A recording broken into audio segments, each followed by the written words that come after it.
약간 좀, 한계라고 하는 이 단어가 생각이 나는데, 대표님께서 얘기하는 건 내가 어떤 지식을, 내재 가치를 올렸을 때, 거기에다 한계를 두지 말고, 약간 좀 아마추어의 그런 상태로 돌아가서, 맞아.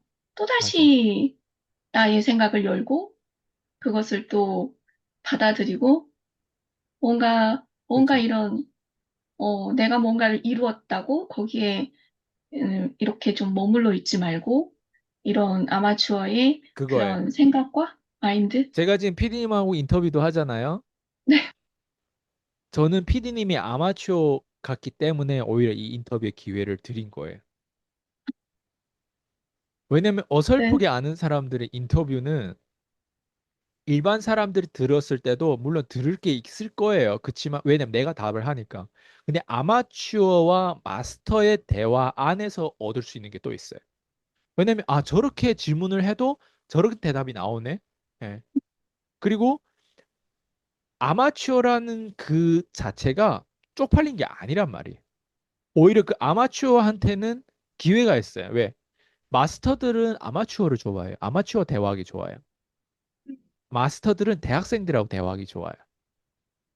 마스터들은 어설프게 그 중간에 있는 학자들, 공허한 학자들 뭐 하겠어요? 자기 앞에 프로필을 얘기해줘요. 제가 뭐 어디 국장이었고, 어디 뭐 총무였고, 뭐 어디에 뭐 단장이고, 그 과거의 어떤 그 전 어디에 대표였고, 전 어디 소속이었고, 뭐 노벨 뭐 상 뭐 이런 어떤 뭐 다양한 뭐 그 학위 그 뭐라고 하지 그 논문을 썼던 사람이 논문이 뭐 여러 개 얼마였고 그걸 아무리 가지고 와서 이 테이블에서 오늘 밤 나랑 섹스할 사람인데 그게 먹히겠어요? 생각해봐요.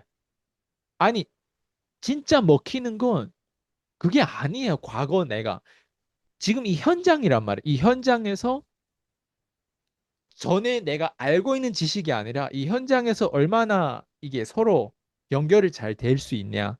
그래서 결국에는 이 세상에 임팩트 있게 뭐 일론 머스크처럼 뭐 임팩트 있게 네가 그래 했냐 굳이 비교하자면 못했잖아요. 그럼 겸손하게 뭔가 더 서로 뭔가 연결할 수 있는 여지를 둬야 되는데 그거를 말하느라 그 테이블에서 다른 사람한테 배울 수 있는 거를 놓치는 거예요.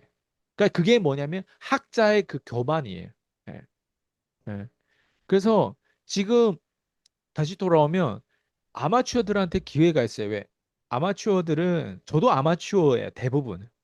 왜? 대부분은 제가 잘 모르는 분야가 많단 말이에요. 그러니까 그 대부분 모르는 분야에서는 제 표정만 보더라도 진짜 몰라서 모르. 얘 바보 아니야? 이럴 정도예요. 근데 제 전문성을 누군가가 딱 알고 나면 저를 다르게 보더라고요. 근데 처음에 제 음, 전문성을 몰랐을 때 그냥 누군가 나를 모르기 때문에 나랑 처음 대화했을 땐 지금 아이스라고 하는 사람을 모를 거 아니야. 이 사람이 작가였고, 이 사람 유튜버고, 뭐, 이 사람이 뭐, 어떻게 한국에서 외국 이민자가 어떻게 여기까지 성공을 했는지, 이거 어떤 그 스토리가 그대로 들어있는 거랑 이 사람 뭘 했는지 15년 동안 뭐, 이런 거 다 모른단 말이야, 역사를. 사람들. 처음 만났을 때는. 그래서 처음에 대화를 해보면 내가 약간 모질이 갔나 봐요. 약간 좀 너무 순수해서 그런지. 근데 그게 그 사람을 더 말을 많이 하게 만드는 것 같아요. 그러니까 저도 정보를 너무 많이 얻죠. 근데 서로 대화를 하다 보면 지거를 너무 얘기하다 보면 때론 내 거를 알고 때론 내 거를 나중에 아는 경우가 있는데 그러면 태도가 또 바뀌어지더라고. 예. 그러니까 그게 뭐냐면 내가 누군가를 만날 때 내 거를 뭔가를 주장하고 했을 때는 모르겠어요. 삶이 가벼워야 되는 건 내가 평소에는 아마추어 같은 태도를 유지하는 게 중요한 거예요. 그 다음에 이제 내가 전문성을 드러낼 땐 그 전문성이 필요한 게 뭘까? 상대방한테 뭔가 도움이라도 되기 위해서 그 말을 해야 되잖아요. 그렇게 이끌어야 되잖아요. 근데 그런 사람들이 그렇게 많지 않는 것 같아요. 자기 전문성을 드러내는 건 그냥 생색을 내고 그냥 과시를 하는 것뿐이지 진짜 상대방을 도와주기 위해서 상대방을 건드리고 이런 질문을 하나 모르겠어요. 그래서 네가 그동안에 잘난 게 나랑 뭔 상관이야? 이게 되는 거예요, 나중에. 네. 그래서 저는 전문성이 그 사람 전문성이 누군가한테 도움되는 전문성이 아니라면 그 전문성을 굳이 왜 얘기하냐 이거야. 네. 그렇지만 진짜 도움되는 전문성이 있다면 내가 적어도 도움 되고 이 사람한테 도움 될 만한 사람인지 아니면 이 사람이 나의 귀인이 될 수 있는 사람인지 그거를 알려면 적어도 이 사람의 전문성을 내가 역으로 파야 되겠죠. 그러려면 아마추어에 대한 그 태도와 그런 어떤 생각과 그런 어떤 열정을 가지고 대화를 하거나 아니면 딱 판단이 서겠죠. 대화를 하다 보면 아, 이 사람은 좀 배울 게 없네 하면 어때?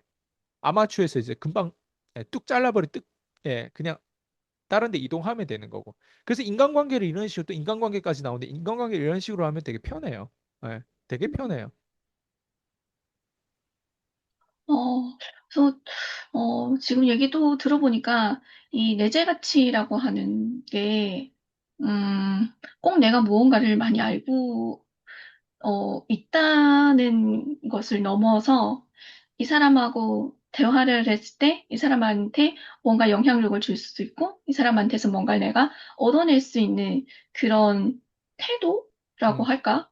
그런 어떤 느낌도 들고, 그런 것 같아요. 그래서 오늘도, 네, 또 좋은 정보, 네, 얻어가는 것 같습니다. 그래서 세 번째 질문은, 어, 이것도 그 인터뷰 안에서 좀 이게 이야기가 좀 나왔던 것 같은데, 저는 이 기질이라고 하는 것이 좀 궁금하거든요. 이제 성공한 사람들은, 아니면 그 위인들을 봤을 때, 그, 그 사람한테서 뭔가 그 특별한 기질이 타고나는 것으로 이제 보여지거든요. 일단은 뭐, 호기심이라든가 궁금증이 굉장히 특별해서 뭐 성공을 했다, 위인이 됐다, 이런 것들 많이 볼 수 있잖아요. 그리고 대표님께서도 인터뷰 중에 자신도 모르는 무언가가 내 속에 있었다라는 얘기도 했었고, 아니면 또 대표님께서 이제 내가 무언가를 가르치는 것이 아니고 상대방의 속에 있는 것을 내가 꺼내는 거다라는 말씀도 하셨었거든요. 그러면 대표님께서는 이게 기질이라는 게 정말 내가 타고나는 건지, 아니면 이 성공한 사람들, 성공에 관해서 기질을 내가 타고나서 성공을 하는 건지, 아니면 이것도 어쩌면, 후천적으로 이거를 키울 수 있는 건지, 뭐 이런 것들이 궁금해요. 그 저는 이렇게 생각해요. 이 두 가지가 사실 한 가지를 얘기하는 거예요. 타고나는지 아니면 후천적으로 키운 거지 이게 다 한 가지예요. 왜냐면 그게 우리가 성경적으로 얘기하자면 오직 하나님의 주권이고요. 성경적으로 얘기하자면 세상적인 얘기를 하자면 운이에요, 운. 내가 만약 트럼프 밑에서 태어났다면 그냥 타고났어요. 왜? 음, 그 피 안에 그게 있거든요. 그리고 상황적으로 내가 미국에서 태어난 거랑 한국에서 태어난 거랑 중국에서 태어난 건 또 달라요. 예, 배경도. 예, 그냥 운인 거예요. 그리고 내가 태어났는데 어떤 사람을 만나냐, 어떤 사람을 만나서 어떤 커뮤니티를 가서 어떤 영향을 받냐. 그리고 내가 우연치 않게 어떤 때 흡인되어서 어떤 거에 흡인되어서 어떤 대가집으로 했냐. 어렸을 때. 그게 또 되게 중요해요. 그리고 나한테 영향 주는 게 부정적인 영향이 상대적으로 더 많았냐, 아니면 긍정적인 영향이 더 많았냐. 이것도 되게 중요해요. 그래서 성경적으로 얘기하면 하나님의 주권이고 세상적인 얘기를 한다면 운이에요. 그래서 타고났냐, 후천적으로 개발됐냐. 저는 지금 돌이켜보면 그, 그 두 가지가 다 필요했어요. 일단 저는 타고났어야 돼요. 타고난 게 책임감 있기로 타고나야 돼요. 책임감. 그 책임감은 누가 날 가르쳐 준 게 아니에요. 근데 그 책임감 타고났어요. 근데 어렸을 때도 책임감이 없는 사람이 있어요. 어렸을 때부터. 근데 어렸을 때부터 책임감 있는 사람이 있고요. 어렸을 때부터 애들 초등학교 친구들만 보더라도 친구들 중에서도 늘 코가 질질 흘리는 애들이 있고요. 여기 여기 그대로 묻혀 있고 그리고 음, 어렸을 때부터 코가 흘러도 그거를 없애는 애들이 있어요. 아니면 역으로 이래서 오히려 그걸 먹어버린다든가 아니면 어쨌든 여기 코에 안 흘리는 애들이 있어요. 초등학교 때부터. 저는 그게 누구는 흘리고 있고 누구는 이게 질질 흘린 거 그대로 가지고 있는 난 그게 어렸을 때 중국에 그런 사람들 있었잖아요. 어렸을 때 우리 친구들 반에도 보면 저는 어쨌든 그것만 보더라도 타고난 것과 후천적으로 개발된 건 모르겠어요. 그건 타고난 거라고 생각해요. 타고난 거. 부모님이 뭐 그걸 안 닦아줬겠어요. 닦아줬겠죠. 근데 왜 학교 때 계속 흘리고 밥도 흘리고 먹어야 돼요. 늘 흘리고 있어야 돼요. 밖에 나가 있으면. 그죠? 그래서 이건 사실 이 질문이 사실 그렇게 큰 의미는 없어요. 예전에는 좀 이 질문에 대해서 저도 판단하려고 했거든요. 근데 지금 돌이켜보면 사실 중요하지 않구나 이런 생각을 했어요. 왜? 제가 코칭을 하면서 한 1000명이 넘잖아요, 지금. 코칭하면서 제가 느껴진 건 뭐냐면 날 수 있는 새는 난다 이거예요. 날 음, 수 있는 새한테 내가 어떻게 날 수 있다라고 하는 걸 가르쳐 줄 필요가 없는 거예요. 날 수 있는 새는 알아요. 근데 날 수 있는 새가 과연 타고난 걸까 아니면 후천적으로 개발된 걸까? 난 둘 다라고 생각한단 말이에요. 날 수 있는 새가 운이 안 좋아서 후천적으로 날개가 이상해가지고 개발이 안 되면 그 새는 죽어요.